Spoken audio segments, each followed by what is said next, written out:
Hello বন্ধুরা, আজকে দেখাবো আপনাদেরকে সিউড়ি বিবেক মেলা। গাড়িটা প্রথম পার্কিং করে একটা বড় গেটের মধ্যে দিয়ে প্রবেশ করতে থাকলাম মেলার মধ্যে প্রবেশ করতে প্রথমে দেখি একটা বড় একটা লস্যির দোকান, কারণ এই গরমের সময় লস্যি খুব ভালোভাবে বিক্রি হচ্ছে। মেলার মধ্যে এখন সেরকম ভিড় নেই, কারণ গত 1 মাস থেকে চলছে এই মেলা, এখনও পর্যন্ত শেষ হওয়ার কোনো নাম নেই। 5 টাকার মধ্যেও আছে দোকান।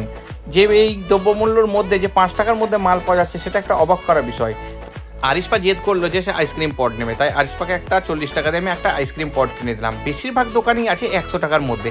এইসব ব্যাগগুলো আপনারা দেখতে পাচ্ছেন, এগুলো সব 100 টাকা করে বিক্রি হচ্ছে। এবং মেলার মধ্যে রয়েছে অনেক রকম রাইডস, বিশেষ করে বাচ্চাদের রাইডস আছে অনেকগুলি, কিন্তু বাচ্চাদের রাইডসের খরচাও বেশি। এই যে ট্রেনটা দেখতে পাচ্ছেন, এটা নিচ্ছে 50 টাকা করে, জাস্ট 10 পাক হয়তো ঘুরিয়ে দেবে।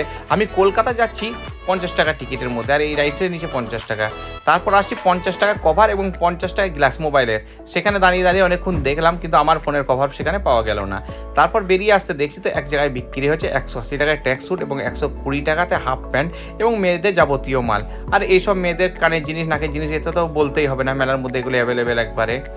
বেরিয়ে আসতে আরিশপা বললো যে হাওয়াই মিঠাই খাবে, তা আরিশপাকে একটা 20 টাকা দিয়ে হাওয়াই মিঠাই কিনে দিয়ে আমি মিনি ব্লগটা এখানেই শেষ করলাম।